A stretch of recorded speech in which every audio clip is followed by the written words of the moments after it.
આજે આપણે માર્જિનલ કોસ્ટિંગમાં થોડાક નવા પોઈન્ટ સાથેના દાખલા ગણીશું. તો દાખલા નંબર 5 જે ગુજરાત યુનિવર્સિટી એપ્રિલ 1995માં પૂછાયેલો છે. નીચે આપેલી માહિતી પ્રજ્ઞા લિમિટેડના ચોપડામાંથી મળેલ છે. એકમ દીઠ વેચાણ કિંમત ₹20, એકમ દીઠ ચલિત ખર્ચ ₹12, સ્થિર ખર્ચા ₹60,000. ઉપરની વિગતો પરથી શોધો. એકમ દીઠ ₹4 નો નફો કરવા માટે જરૂરી વેચાણ, એકમ દીઠ ₹4 ની ખોટ કરવા માટે જરૂરી વેચાણ, અને આ બંને એકમોમાં આપણે શોધવાનું છે. ત્રીજો પોઈન્ટ છે ₹30,000 નો નફો કરવા જરૂરી વેચાણ, એ પણ એકમોમાં શોધવાનું છે. અને ₹30,000 ની ખોટ કરવા જરૂરી વેચાણ, એ પણ આપણે એકમોમાં શોધવાનું છે. તો હવે આપણે જોઈએ તો આપણી પાસે માહિતી છે, જેમાં વિગત અને એકમ દીઠ રૂપિયા, એમાં વેચાણ કિંમત ₹20, બાદ ચલિત ખર્ચા ₹12 જે આપણને આપેલા છે અહીંયા, એટલે આપણને મળે છે ફાળો ₹8 અને સ્થિર ખર્ચા છે ₹60,000.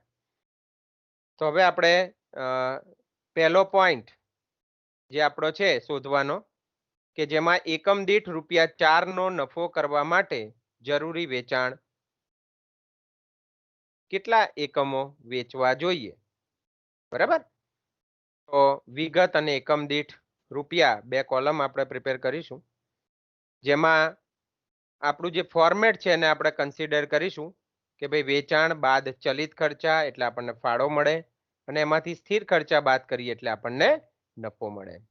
તો જો આપણી પાસે વેચાણ કિંમત તો છે જ ₹20, ચલિત ખર્ચા પણ છે ₹12 અને ફાળો છે ₹8.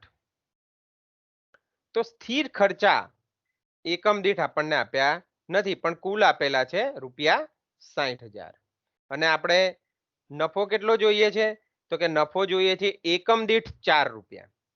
તો જો આપણે નફો જો એકમ દીઠ ₹4 લખીએ તો સ્થિર ખર્ચા આપણને એકમ દીઠ છે એ ક્વેશ્ચન માર્કથી મળી જાય. તો સ્થિર ખર્ચા આપણને કેટલા મળશે અહીંયા, તો કે ફાળો ₹8 છે, એમાંથી આપણે ₹4 બાદ કરીએ તો આપણને ₹4 નફો મળે. એનો અર્થ કે સ્થિર ખર્ચા આપણને કેટલા મળશે, ₹4. એનો અર્થ એવો થયો કે એકમ દીઠ સ્થિર ખર્ચ ₹4 છે, અને એ ₹4 એક એકમનો સ્થિર ખર્ચ છે, તો 2 એકમના ₹8 થાય, 3 એકમના ₹12 થાય. એ રીતે જ્યારે આપણે 60,000 સ્થિર ખર્ચ વસૂલ કરીએ ત્યારે આપણને એકમ દીઠ ₹4 નફો મળે, બરાબર. તો આપણે સીધું શોધી શકીએ કે ₹60,000 સ્થિર ખર્ચ, કુલ સ્થિર ખર્ચ ભાગ્યા ₹4 એકમ દીઠ સ્થિર ખર્ચ, તો આપણને 15,000 એકમ જવાબ મળી જાય, બરાબર. તો અહીંયા જરૂરી વેચાણનું સૂત્ર આપણે જે ખરેખર સૂત્ર છે એની જગ્યાએ આ રીતે આપણે સૂત્ર બનાવવું પડે, બરાબર. તો કુલ સ્થિર ખર્ચા ભાગ્યા એકમ દીઠ સ્થિર ખર્ચ, એટલે કે ₹60,000 ભાગ્યા ₹4 એકમ દીઠ, એટલે આપણને જવાબ મળી જાય 15,000 એકમો, બરાબર. હવે આપણે બીજા પોઈન્ટ તરફ જઈશું. એકમ દીઠ ₹4 ની ખોટ કરવા માટે જરૂરી વેચાણ, એ પણ એકમોમાં શોધવાનું છે. તો સેમ અત્યારે જે પદ્ધતિ આપણે ₹4 નફો મેળવવા માટે કરી, એ જ પદ્ધતિ આપણે ₹4 ની ખોટ કરવા માટે જરૂરી વેચાણ શોધવા માટે કરીશું, બરાબર.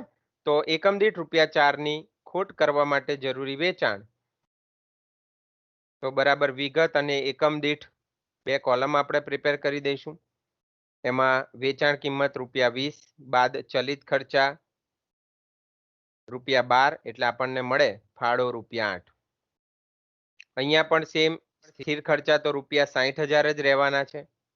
તો ખોટ આપણને એકમ દીઠ ₹4 મળવી જોઈએ. હવે એકમ દીઠ ₹4 ખોટ ક્યારે મળે, તો કે જુઓ ફાળો ₹8 છે, એનો અર્થ એવો થયો કે સ્થિર ખર્ચા ₹12 હોય ત્યારે ખોટ ₹4 આવે, બરાબર ને? ક્લિયર? તો આપણને અહીંથી ખ્યાલ આવી જાય કે એકમ દીઠ સ્થિર ખર્ચ ₹12 હોય ત્યારે એકમ દીઠ ખોટ ₹4 આવે.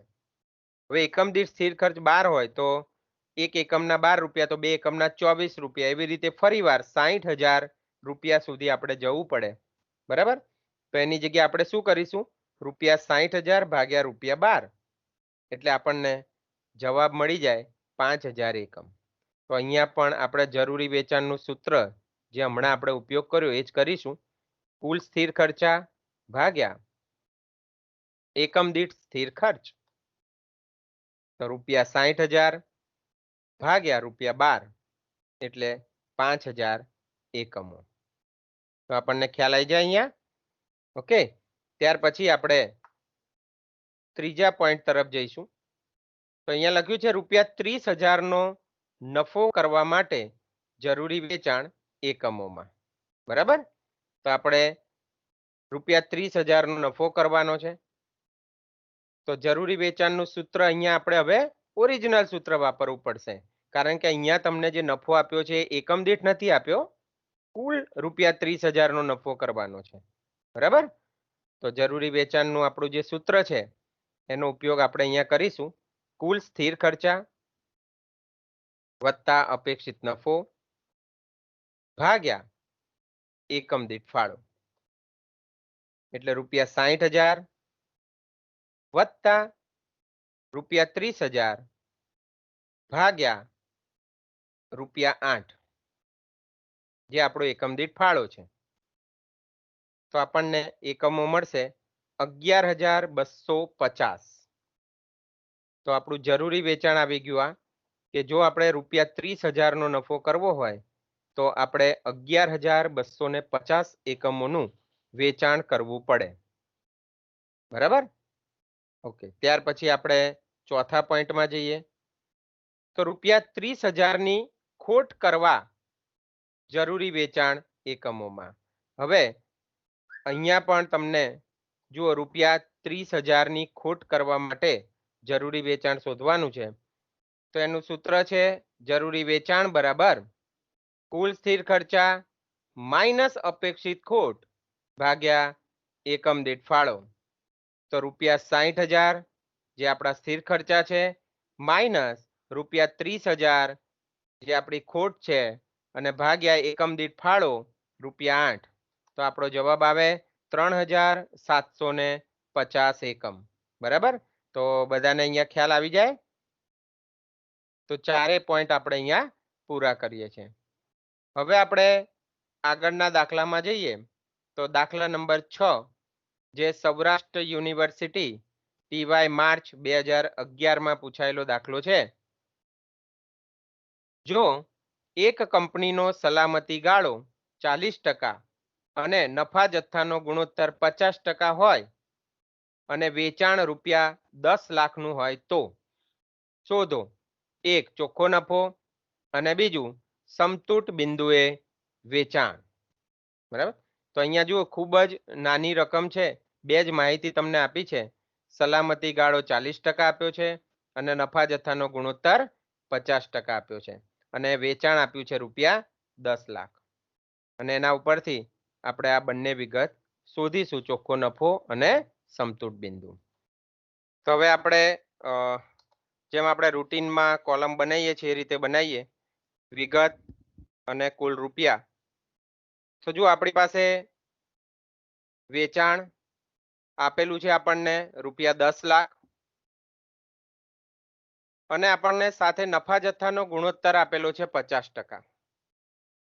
હવે જો મેં તમને પહેલા જ શીખવાડેલું છે કે ભાઈ ફાળો છે એને આપણે પર્સન્ટેજમાં કન્વર્ટ કરીએ એટલે એ નફા જથ્થાનો ગુણોત્તર કહેવાય. એનો અર્થ કે અહીંયા જે તમને નફા જથ્થાનો ગુણોત્તર 50% આપ્યો છે, આનો અર્થ એવો પણ થાય કે ફાળો પણ કેટલો છે? 50% છે, બરાબર? તો ફાળો 50% હોય અને વેચાણ 100% હોય તો આપણને સ્વાભાવિક છે ચલિત ખર્ચા ક્વેશ્ચન માર્કથી મળી જાય, બરાબર? તો તો એ પણ કેટલા થશે 50%. બરાબર. તો હવે આપણે કરીએ કે 10 લાખ છે વેચાણ, એના 50% કરીએ એટલે આપણને ફાળો મળે ₹5 લાખ, અને ફરી વાર 50% કરીએ એટલે આપણને ચલિત ખર્ચ મળે ₹5 લાખ. બરાબર. હવે આપણે શોધવાનું રહ્યું છે નફો.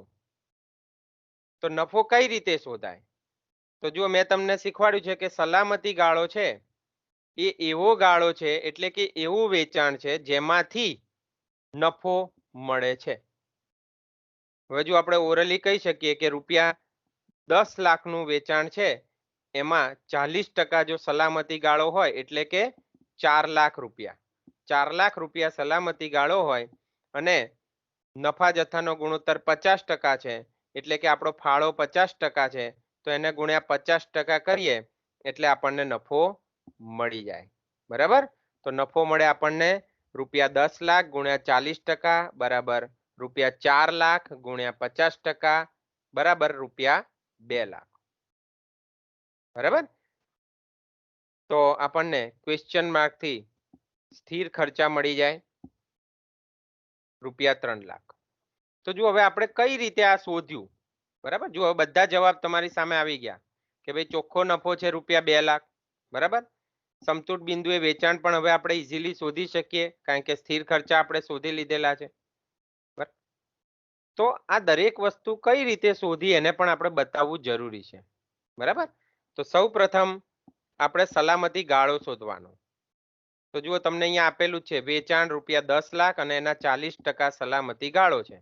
એટલે આપણે સૂત્ર બનાવી દીધું, સલામતી ગાળો બરાબર કુલ વેચાણ ગુણ્યા 50%. તો ₹10 લાખ ગુણ્યા 50%. બરાબર. તો ₹4 લાખ સલામતી ગાળો મળે. બરાબર ને. તો હવે આપણે નફો શોધી લઈએ. તો નફો એટલે શું? તો કે સલામતી ગાળો ગુણ્યા નફા જથ્થાનો ગુણોત્તર. તો જો આપણો સલામતી ગાળો ₹4 લાખ આવી ગયો, અને નફા જથ્થાનો ગુણોત્તર આપણી પાસે છે જ અહીંયા 50%. તો 4 લાખ ગુણ્યા 50%. બરાબર. આપણે અહીંયા પણ જો નફો એ જ રીતે શોધેલો છે. બરાબર. તો આ જ વસ્તુ આપણે સૂત્રમાં મૂકેલું છે. બરાબર. તો ₹4 લાખ ગુણ્યા 50% બરાબર ₹2 લાખ નફો આવે. હવે આપણે શોધીએ સમતૂર બિંદુ. તો સમતૂર બિંદુનું આપણું સૂત્ર છે કુલ વેચાણ માઇનસ સલામતી ગાળો. તો કુલ વેચાણ આપણી પાસે છે જ ₹10 લાખ, અને સલામતી ગાળો પણ છે આપણી પાસે ₹4 લાખ. બરાબર. તો ₹10 લાખ માઇનસ ₹4 લાખ એટલે આપણો જવાબ આવે ₹6 લાખ સમતૂર બિંદુ. બરાબર. ત્યાર પછી સ્થિર ખર્ચા પણ આપણે શોધી શકીએ છીએ અહીંયા. તો સ્થિર ખર્ચા એટલે શું? કેવી રીતે શોધાય? તો કે જો આપણને અહીંયા તો 3 લાખ શોધેલા જ છે, પણ સૂત્રની મદદથી કેવી રીતે શોધાય? તો જો આપણે સમતૂર બિંદુ શોધી લીધું ₹6 લાખ. હવે સમતૂર બિંદુ એટલે શું? તો કે ભાઈ એવું બિંદુ કે નહીં નફો નહીં નુકસાનની સ્થિતિ હોય. એનો અર્થ કે સમતૂર બિંદુએ ફાળો અને સ્થિર ખર્ચા બંને સરખા હોય. તો આપણે સમતૂર બિંદુએ ફાળો શોધી લઈએ તો એ જ આપણો સ્થિર ખર્ચ બને. બરાબર. તો જો આપણે એટલે અહીંયા સૂત્ર બનાવી દીધું, સ્થિર ખર્ચા બરાબર સમતૂર બિંદુએ વેચાણ ગુણ્યા નફા જથ્થાનો ગુણોત્તર. સમતૂર બિંદુએ વેચાણ કેટલું છે? ₹6 લાખ ગુણ્યા નફા જથ્થાનો ગુણોત્તર 50%. તો બરાબર ₹3 લાખ સ્થિર ખર્ચા આવે. જો અહીંયા પણ આપણે સ્થિર ખર્ચા આવી ગયા છે 3 લાખ. ઓકે. આ સ્થિર ખર્ચા આપણે કઈ રીતે શોધ્યા? અહીંયા તો કે કુલ ફાળો માઇનસ કુલ નફો.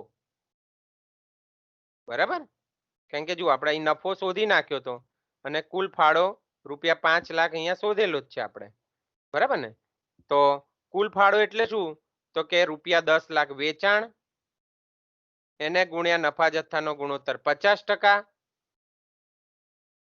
જેને આપણે અંગ્રેજીમાં પીવી રેશિયો કહીએ છીએ, પ્રોફિટ વોલ્યુમ રેશિયો, અને માઇનસ નફો છે રૂપિયા 2 લાખ. એટલે રૂપિયા 3 લાખ અહીંયા પણ તમારો જવાબ મળે.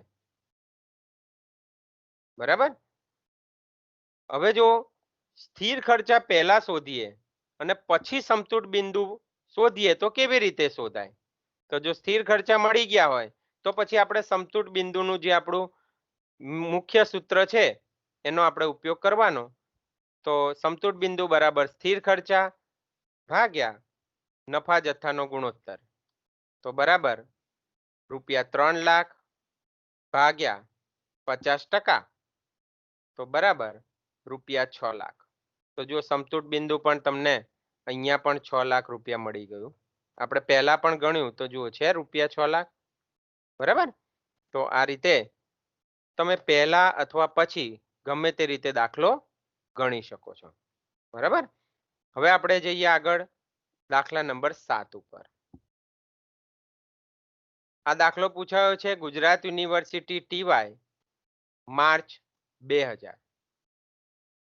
નીચેની વિગતો અતુલ લિમિટેડના ચોપડા પરથી લેવામાં આવેલ છે. એમાં વિગત, રૂપિયા અને રૂપિયા એવી રીતે 2 કોલમ બનાવેલા છે. વેચાણ આપેલું છે 4000 એકમો, દરેક રૂપિયા 25 એવા, એટલે રૂપિયા 1 લાખ. બાદ માલ સામાનનો વપરાશ રૂપિયા 40,000, મજૂરી ખર્ચ રૂપિયા 20,000, ચલિત શિરોપરી ખર્ચ રૂપિયા 10,000 અને સ્થાયી શિરોપરી ખર્ચ રૂપિયા 18,000. સરવાળો કરીએ તો રૂપિયા 88,000 આવે. રૂપિયા 1 લાખ આપણું વેચાણ છે, એમાંથી રૂપિયા 88,000 જાય એટલે આપણને નફો મળે રૂપિયા 12,000. હવે તમારે ગણતરી કરવાની છે. તો પહેલું ગણવાનું છે સમતૂર બિંદુ માટે જરૂરી વેચાણના એકમો. બીજો પોઈન્ટ છે વેચાણના 20% નફો મેળવવા જરૂરી વેચાણ. ત્રીજો પોઈન્ટ છે જો વેચાણ કિંમતમાં 20% ઘટાડો કરવામાં આવે તો વર્તમાન નફો જાળવી રાખવા વધારાના એકમોનું જરૂરી વેચાણ. અને ચોથો પોઈન્ટ છે વર્તમાન સંજોગોમાં સમતૂર બિંદુ 2250 એકમોનું કરવામાં આવે તો એકમ દીઠ નક્કી કરવામાં આવેલ વેચાણ કિંમત. બરાબર. તો અહીંયા જુઓ તમને ત્રીજો અને ચોથો પોઈન્ટ નવો છે, આગળના બંને પોઈન્ટ આવી ગયા છે. બરાબર. તો આપણે સૌપ્રથમ સમતૂર બિંદુ માટે જરૂરી વેચાણના એકમો શોધીશું. આપણે કોલમ પ્રિપેર કરી દઈએ, વિગત, એકમ દીઠ રૂપિયા અને કુલ રૂપિયા.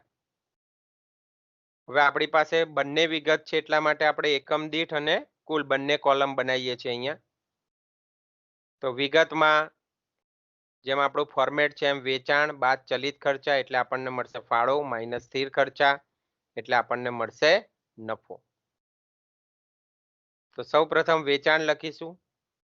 તો વેચાણ તમને આપેલું છે એકમ દીઠ રૂપિયા 25 અને કુલ વેચાણ રૂપિયા 1 લાખ. પછી બાદ ચલિત ખર્ચા. તો હવે ચલિત ખર્ચા કયા છે? તો જો આપણે રકમમાં જોઈએ તો તમને ખ્યાલ આવે કે માલ સામાનનો વપરાશ, મજૂરી ખર્ચ અને ચલિત શિરોપરી ખર્ચ આ ત્રણેય ચલિત ખર્ચ કહેવાય. બરાબર. એટલે રૂપિયા 40,000 વત્તા રૂપિયા 20,000 વત્તા રૂપિયા 10,000 એટલે ટોટલ રૂપિયા 70,000 તમારો ચલિત ખર્ચ કહેવાય. હવે રૂપિયા 70,000 ચલિત ખર્ચ છે. બરાબર. તો આપણો ફાળો કેટલો મળે? તો રૂપિયા 30,000 આપણને ફાળો મળે. બરાબર છે. અને એમાંથી આપણે સ્થિર ખર્ચા બાદ કરીએ તો આપણને રૂપિયા 18,000 બાદ કરવાથી રૂપિયા 12,000 નફો મળે. બરાબર. હવે આપણે એકમ દીઠ પણ આ બધી જ વિગત શોધી લઈએ, કારણ કે આપણી પાસે તો વેચાણ આપણને સ્પષ્ટ આપેલું છે, પણ જો ચલિત ખર્ચા રૂપિયા 70,000 છે તો એકમો કેટલા છે? 4,000 એકમો. તો રૂપિયા 70,000 ભાગ્યા 4,000 એકમ કરીએ એટલે આપણને ચલિત ખર્ચા એકમ દીઠ મળી જાય. તો 17 રૂપિયા ને 50 પૈસા આપણને ચલિત ખર્ચ મળે, તો ફાળો મળે આપણને 7 રૂપિયા ને 50 પૈસા. એવી જ રીતે આપણે સ્થિર ખર્ચા રૂપિયા 18,000 આપેલા છે, એને ભાગ્યા 4,000 એકમ કરીએ તો આપણને એકમ દીઠ સ્થિર ખર્ચ મળી જાય, જે 4 રૂપિયા ને 50 પૈસા છે. એટલે હવે આપણને નફો મળી જાય ₹3. બરાબર? તો હવે આપણે સમતૂર બિંદુ શોધી શકીએ, કારણ કે હવે આપણી પાસે બધી જ વિગત અવેલેબલ છે. જુઓ, બરાબર? તો સમતૂર બિંદુ આપણે એકમોમાં શોધવાનું છે. એટલે આપણું સૂત્ર છે સમતૂર બિંદુ બરાબર કુલ સ્થિર ખર્ચા ભાગ્યા એકમ દીઠ ફાળો. તો કુલ સ્થિર ખર્ચા જુઓ તમને અહીંયા આપેલા છે ₹30,000.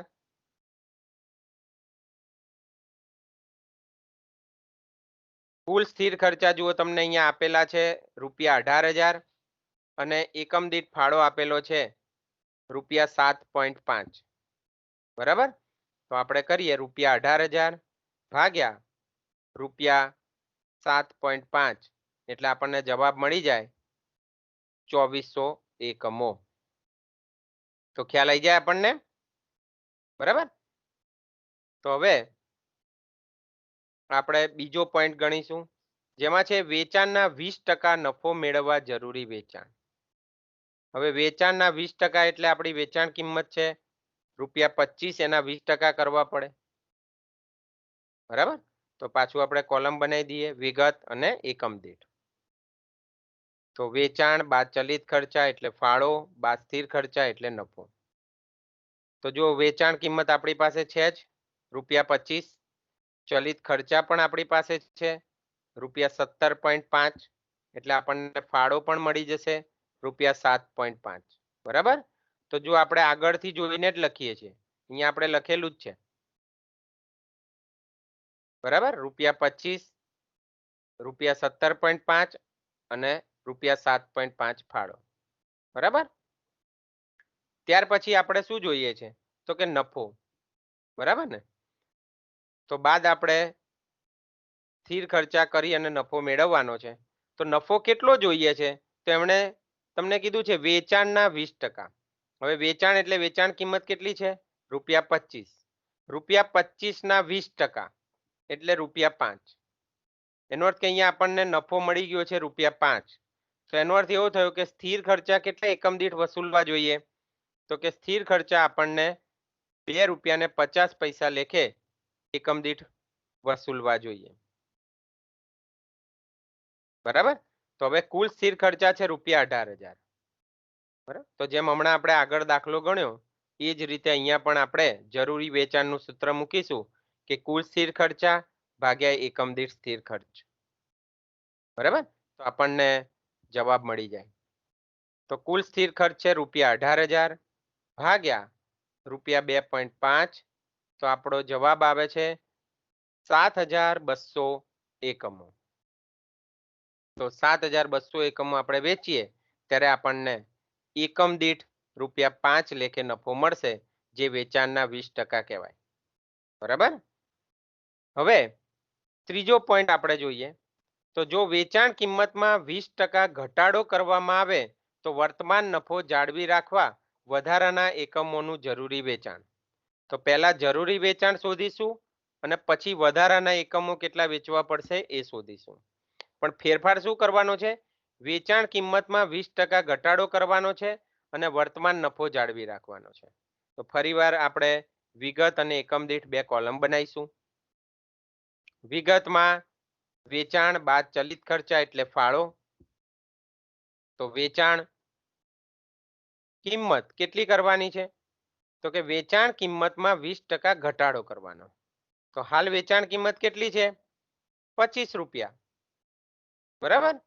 અને એમાં 20% આપણે ઘટાડો કરીએ તો ₹25 માઇનસ 20% એટલે ₹20 આવે.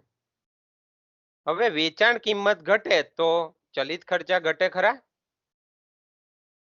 ના. ચલિત ખર્ચમાં કોઈ ઘટાડો થાય નહીં. બરાબર? તો એકમ દીઠ ચલિત ખર્ચ એના એ જ રહે. તો એ છે આપણી પાસે ₹17.50. બરાબર? તો આપણને ફાળો મળી જાય 2 રૂપિયા ને 50 પૈસા. તો આગળ પણ આપણે આ પોઈન્ટ આવી ગયો કે જો વેચાણ કિંમતમાં ઘટાડો થાય તો ફાળામાં ઘટાડો થાય. બરાબર? ચલિત ખર્ચમાં કોઈ ફેરફાર થાય નહીં. ખ્યાલ આવી જાય? બરાબર? હવે આપણા સ્થિર ખર્ચા છે રૂપિયા 18,000 અને આપણો વર્તમાન નફો કેટલો? તો વર્તમાન નફો એટલે આપણા માટે હાલ અપેક્ષિત નફો. તો વર્તમાન નફો એટલે જુઓ તમને રકમમાં આપેલો છે નફો રૂપિયા 12,000. તો આ રૂપિયા 12,000 એ આપણો વર્તમાન નફો કહેવાય અને આને જાળવી રાખવાનો છે એટલે કે આટલો નફો તો મળવો જ જોઈએ. બરાબર? તો અપેક્ષિત નફો છે આપણો રૂપિયા 12,000. બરાબર? તો આપણે જરૂરી વેચાણનું સૂત્ર મૂકીએ. તો બરાબર કુલ સ્થિર ખર્ચ વત્તા અપેક્ષિત નફો ભાગ્યા એકમ દીઠ ફાળો.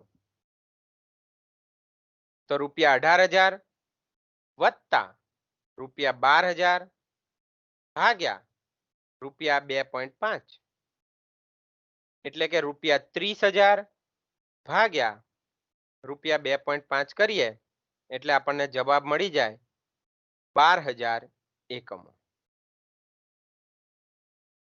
બરાબર? હવે આપણે વધારાના કેટલા એકમો વેચવા એવું પૂછેલું છે અહીંયા. તો એનો અર્થ એવો થયો કે આપણે અપેક્ષિત નફો રૂપિયા 12,000 મેળવવો હોય તો આપણે 12,000 એકમ વેચવા પડે.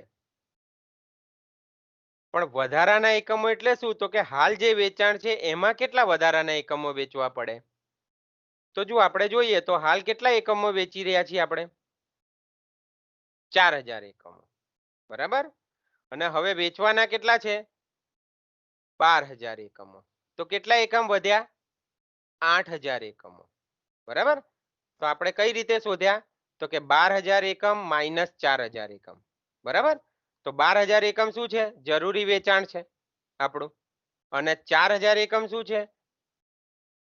એ આપણું હાલનું વેચાણ છે. બરાબર? તો વધારાના એકમોનું જરૂરી વેચાણ એનું સૂત્ર બની ગયું કે જરૂરી વેચાણ માઇનસ હાલનું વેચાણ. તો 12,000 એકમ માઇનસ 4,000 એકમો એટલે આપણો જવાબ આવી જાય 8,000 એકમો. તો ક્લિયર? હવે આપણે આગળના પોઈન્ટ તરફ જઈએ. તો વર્તમાન સંજોગોમાં સમતૂર બિંદુ 2,250 એકમોનું કરવામાં આવે તો એકમ દીઠ નક્કી કરવામાં આવેલ વેચાણ કિંમત. તો જો અહીંયા વેચાણ કિંમત નક્કી કરવાની છે. બહુ સરસ પોઈન્ટ છે આ. બરાબર? તો સૌપ્રથમ ફરીવાર આપણે વિગત અને એકમ દીઠ 2 કોલમ બનાવી દઈએ અને એમાં આપણી જે 5 વિગતો છે વેચાણ બાદ ચલિત ખર્ચા એટલે ફાળો માઇનસ સ્થિર ખર્ચા એટલે આપણને નફો મળશે. તો અહીંયા આપણે વેચાણ કિંમત શોધવાની છે. બરાબર? તો ક્વેશ્ચન માર્ક છે. વેચાણ કિંમત શોધવાની છે આપણે. કઈ વાંધો નહીં. પણ વેચાણ કિંમત શોધવાની છે ને, ચલિત ખર્ચા તો એના જ રહેવાના. બરાબર? તો જુઓ આપણા ચલિત ખર્ચા કેટલા હતા? 17 રૂપિયા ને 50 પૈસા. બરાબર? આપણે પહેલા શોધેલા જ છે. તો 17 રૂપિયા ને 50 પૈસા આપણા ચલિત ખર્ચા છે. ઓકે? પણ હવે વેચાણ નથી એટલે હાલ ફાળો નહીં મળે. પણ સ્થિર ખર્ચા આપણી પાસે છે. કુલ કેટલા છે સ્થિર ખર્ચા? રૂપિયા 18,000. હવે આપણને ખબર છે કે સમતૂર બિંદુ કેટલું રાખવાનું છે? 2,250 એકમ. એનો અર્થ એવો થયો કે 2,250 એકમ સુધીમાં આપણે આ 18,000 રૂપિયાને વસૂલ કરી લેવાના છે. તો આપણે એકમ દીઠ સ્થિર ખર્ચ શોધવો હોય તો શોધી શકીએ? શોધી શકીએ. બરાબર ને? તો એકમ દીઠ સ્થિર ખર્ચ શોધવા માટે આપણે સૂત્ર મૂકવું પડે કે સમતૂર બિંદુએ એકમ દીઠ સ્થિર ખર્ચ બરાબર કુલ સ્થિર ખર્ચ ભાગ્યા સમતૂર બિંદુએ એકમો. તો રૂપિયા 18,000 ભાગ્યા 2,250 એકમ કરીએ તો આપણને એકમ દીઠ સ્થિર ખર્ચ મળી જાય. સમતૂર બિંદુએ કેટલો સ્થિર ખર્ચ હોય એમ? તો રૂપિયા 8. હવે એનો અર્થ એવો થયો કે સમતુટ બિંદુ એટલે કેવું બિંદુ છે આપણને બધાને ખબર છે, નહીં નફો નહીં નુકસાનની સ્થિતિ બતાવે છે. તો આપણે જો અહીંયા લખ્યું છે કે નફો તો ડેશ જ છે, સ્થિર ખર્ચા અહીંયા આપણે શોધી નાખ્યા, એકમ દીઠ ₹8 હોવા જોઈએ. તો ફાળો પણ કેટલો હોવો જોઈએ એકમ દીઠ? ₹8, તો જ જવાબ 0 આવે, બરાબર ને? તો આપણને અહીંથી ફાળો મળી જાય એકમ દીઠ ₹8. અને જો ફાળો મળી જાય તો આપણને ખબર છે કે વેચાણમાંથી ચલિત ખર્ચા બાદ કરીએ તો ફાળો મળે. તો ફાળો છે એમાં ચલિત ખર્ચા ઉમેરીએ તો શું મળી જાય? વેચાણ કિંમત મળી જાય.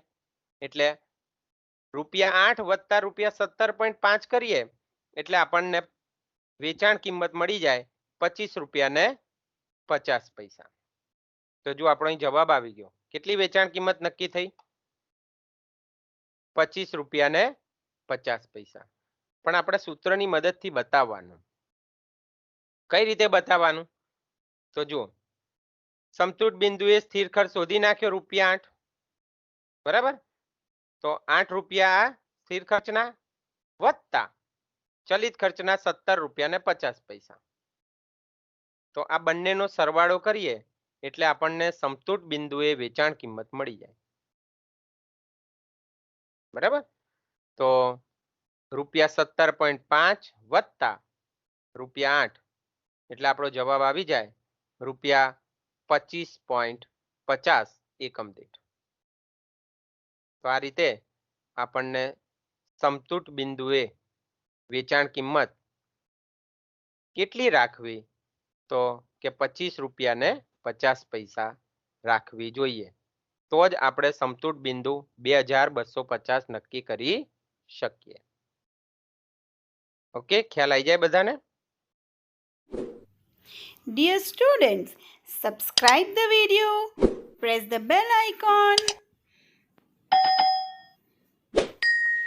like the video, share the video and give comments.